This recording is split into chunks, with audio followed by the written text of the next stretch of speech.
Hello, and welcome to Replay Value.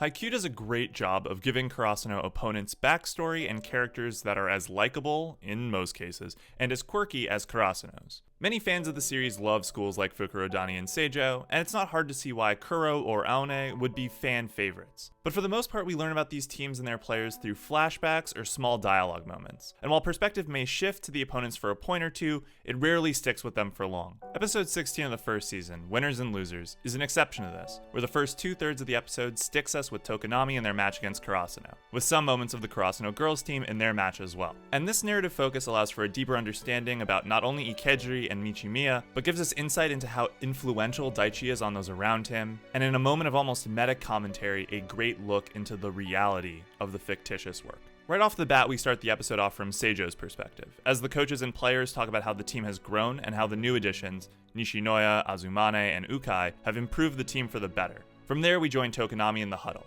and we'll be following Ikedri throughout most of the episode, though we'll jump to Michimiya and the Karasuno girls team for a few scenes here and there. Tokonami's getting thwomped royally, which is something that most viewers would generally be pleased about, but there's this sad music track, and since we're really only getting Tokonami's defeated reactions, it's hard to really relish Karasuno's play. It's at this point that we flash back to Ikedri's junior high days, where he and Daichi played on a team together, and Daichi in true captain fashion says, "We'll never win if we don't believe we can," which doesn't work out as their team loses, but inspires Ikedri to say the same, albeit a bit under his breath in the present. This inspires the team though, as a net touch after 5 Kageyama serve turns into a Tokonami point, and everyone gets pumped, saying the same line as before, which surprisingly is a feel-good moment. Maybe because you know Karasuno has this game in the bag, but also the energy on the players and in the music makes you happy for the Tokonami team. We swap over to Michimiya and the girls team at this point, who are in a similar position to Tokonami and similarly fighting to the last point. Michimiya thinks of what Daichi said to her in a flashback about never telling yourself that you're going to lose, and says the same to herself and to one of her teammates who's struggling to receive the ball. These moments highlight how influential Daichi is on those around him, how both his opponent and his female counterpart independently think about his mentality as something valuable, how his leadership is something that they both look to, Ikedri in junior high and Michimiya as a fellow captain, and his influence on Karasuno goes without saying.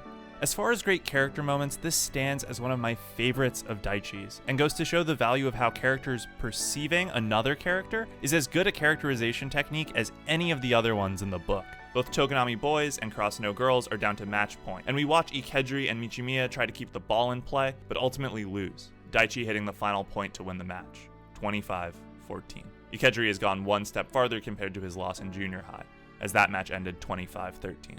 Michimiya comforts her teammates like a good captain before she herself breaks down when she has a moment alone, and Ikedri is simply stunned on a bench. Ikedri thinks that he couldn't have done more, before slowly realizing that his lofty ambitions simply weren't met by the effort he put in. Michimiya chides herself for not being a better captain, for not going that one step further, and Ikedri, seemingly realizing that Daichi has gone that extra step, runs to insist that they keep winning games and keep getting to play volleyball. In a moment of meta commentary, Ikedri states that if this were a work of fiction, he and his team would be extras in the story. Which in a way is funny because for this episode, they were the protagonists.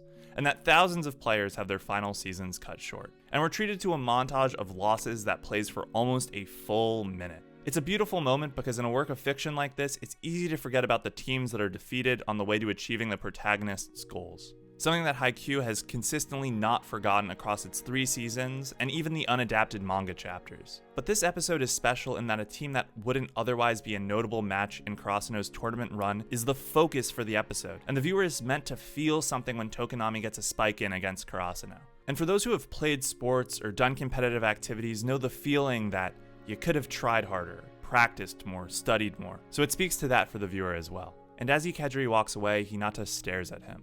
The flip side to Hinata's victory and continued play is a loss for someone else and the end of their journey. It's a pain of defeat that he knows all too well from junior high, and one that he'll know again all too soon. Which of course makes the match against Seijo at the end of the first season all the more powerful. Even the protagonists can be extras in someone else's story.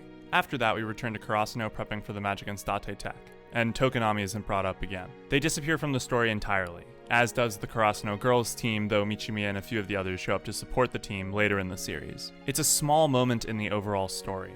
It's 2/3 of one episode in one season. But it signals that Haikyuu won't be leaving even the easiest opponents as faceless one-offs, and an almost chilling reflection of the real world. There's a concept called Sonder, It's the realization that each random passerby is living a life as vivid and complex as your own. In fiction, this often goes understated, because truly the extras don't have any characteristics, beyond walking through a scene or being the nameless enemy that's going to get shot by the hero. But for this episode, the extras are the protagonists. And even though they go right back to being extras and downright forgotten by the story, it's a reminder of how deep a world Haikyuu strives to create. And that is something truly special about it. Just wanted to say before we wrap the video that we really appreciate all the great feedback on the last Haikyuu episode, and as we've just passed 100 subscribers, wanted to do a quick thank you to all of you who have joined us on the journey thus far. If you haven't seen that video, click to the left to check it out, or to the right for a total change of pace in Violet Evergarden. Leave a comment down below, throw us a thumbs up, and as always, thanks for watching.